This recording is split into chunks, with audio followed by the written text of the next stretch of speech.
বাবারে বাবা, কি বর্ষা শুরু হলো, আর থামবার নামই করছে না। রোজ রোজ বৃষ্টি, বাড়ি ঘর ভর্তি সমস্ত ভিজে জামা কাপড়, চ্যাপচ্যাপে প্যাচপ্যাচে ওয়েদার। তো ভাবলাম এই বৃষ্টি ভেজা দিনে একটু ঝালঝাল মাটন খাবো। তো যেমন কথা তেমন কাজ, বরমশাইকে বলার সাথে সাথে ও গিয়ে মাটন নিয়ে আসলো।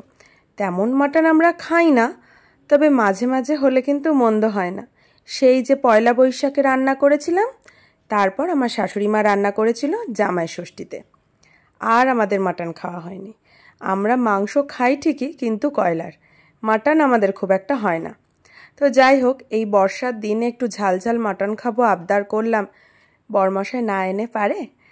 তো আমিও রান্নাটা শুরু করে দিলাম। সব কিছু কুটে বেছে গুছিয়ে দিয়েছে আমার শাশুড়ি মা। আমি একটু বাটা মশলা করেছি আজকে, শিলে বেটে রান্নাটা করব। অনেক দিন পর মাটন হচ্ছে, বুঝতেই পারছো এক্সাইটমেন্টটা একটু বেশি, তাই গুঁড়ো মশলা দিয়ে রান্না না করে ভাবলাম একটু হাতে বাটা মশলা দিয়ে মাটনটা করা যাক। তো প্রথমে মাটনটা আমি ম্যারিনেট করে তারপর মশলাগুলো একে একে কিন্তু তেলের মধ্যে কষিয়ে নেব। যেভাবে পেঁয়াজে গরম মশলা, তেজপাতা, জিরে, শুকনো লঙ্কা ফোড়ন দিয়ে রান্নাটা হয়, আমি কিন্তু ঠিক সেভাবেই করব। আগে একটু কাঁচা তেল, লবণ, হলুদ দিয়ে ম্যারিনেট করে রেখেছি, ওটা ম্যারিনেট হোক, তারে মশলাটা আমি ভালোভাবে কষিয়ে নিয়ে রান্না করব। এই মাটন রান্না করতে কিন্তু আমার ভীষণ ভালো লাগে। এমনি সমস্ত রান্নাই ভালো লাগে, কিন্তু দেখবে নিজে যেটা খেতে পছন্দ করি সেটাই রান্না করতে আরও ভালো লাগে।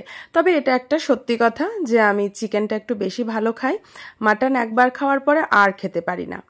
যাই হোক, আমি কিন্তু শুকনো লঙ্কাটাও হাতে বেটেছিলাম। মা বলছিল তোর কিন্তু হাত জ্বালা করবে, কিন্তু তাও আমি শুনিনি, যে না, বাটা মশলা যখন দিচ্ছি সবই বাটা মশলা দেবো।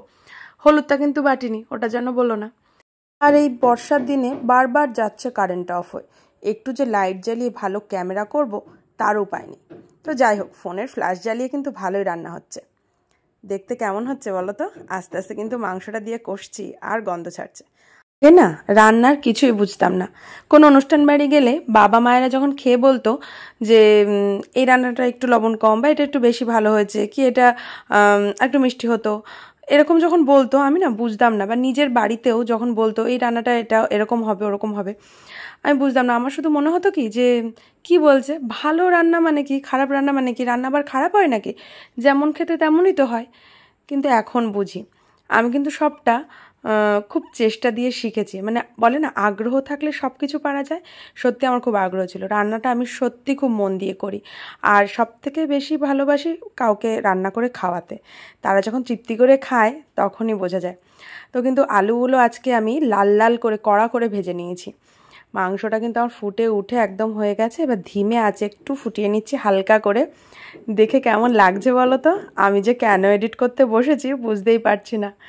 আজকে আমাদের বাড়ি মাছের কালিয়া রান্না হয়েছে, আর আজকেই আমি খাসির মাংস আর সাদা ভাতের ভিডিওটা এডিট করতে বসেছি।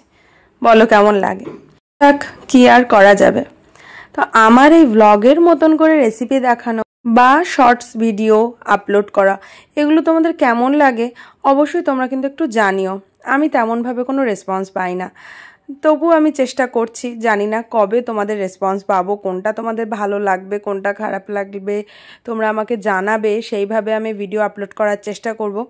আমি জানি না, তবে হ্যাঁ, চেষ্টা করার কথা, চেষ্টা করছি।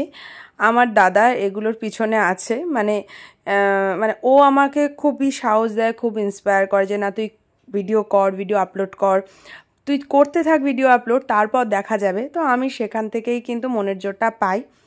তো যাই হোক, তোমরা সবাই খুব ভালো থেকো। ভিডিওগুলো ভালো লাগলে অবশ্যই জানিও। আজকের ভিডিও এটুকুই।